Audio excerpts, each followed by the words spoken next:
આયુર્વેદના મતે મેનોપોઝનો સમય એટલે કે રજ નિવૃત્તિ ક્ષય આ રીતે વર્ણન કરવામાં આવેલું છે. આ સમયે આપણે સૌ જાણીએ છીએ કે હોર્મોન્સમાં ઘણા બધા ફેરફારો તો થતા જ હોય છે, પણ આયુર્વેદના મતે આ સમયે સ્ત્રીઓમાં ધાતુક્ષય પણ જોવા મળે છે. એટલે કે કેલ્શિયમનો ઘટાડો, હિમોગ્લોબિન કે B12 ઓછું થવું અને સાથે સાથે અગ્નિ પણ મંદ હોય છે. એટલે કે પાચનની ક્રિયા સંબંધિત ખૂબ બધા પ્રોબ્લેમ સ્ત્રીઓને જોવા મળતા હોય છે. હવે આ સમયે જો આપણે એવું લાગે છે કે આયુર્વેદમાં મેનોપોઝમાં આપણે શું ઉપચારો કરી શકીએ, તો આયુર્વેદનો એક સરસ મજાનું સૂત્ર છે કે કોઈ પણ તકલીફ માટે આહાર એ જ ઔષધ છે. એટલે કે જો આ સમયે થોડા ઘણા આપણે આપણા ડાયટમાં જ જો ચેન્જીસ કરી લઈએ તો કોઈ મેડિસિનથી પણ આપણે બચી શકીએ છીએ. જેમ કે મેનોપોઝમાં કેટલાક શાકભાજી જેમ કે વેલાવાળા, દૂધી, તુરિયા, ગલકા અને સરગવો, સાથે સાથે પત્તીવાળી ભાજી, મેથીની ભાજી, પાલકની ભાજી. આ ઉપરાંત જ્યારે અગ્નિ મંદ હોય છે ત્યારે લઘુ સુપાચ્ય હળવો ખોરાક લેવો અને સૂર્યાસ્ત પહેલાં જમી લેવું.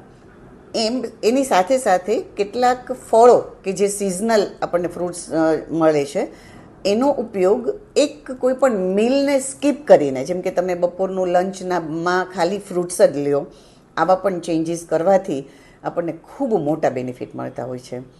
કેટલાક આયુર્વેદિક ઔષધો જેવા કે શતાવરી, પ્રવાલપિષ્ટી જેમાંથી આપણને કેલ્શિયમ મળે છે, રસાયણ વટી કે જે સ્પેશિયલ મેનોપોઝ માટે આયુર્વેદમાં સજેસ્ટ કરેલું છે, પાચક આગની જો મંદ હોય તો શંખવટી, આંપાચનવટી, ત્રિફલા કે હરિતકી. તો આ ઔષધો વનસ્પતિમાંથી બનાવેલા હોય છે, તો એ કાયમી લેવાથી પણ કોઈ નુકસાન થતું નથી અને બેનિફિટ ખૂબ સારા હોય છે. યોગા પણ આયુર્વેદનો એક ભાગ છે.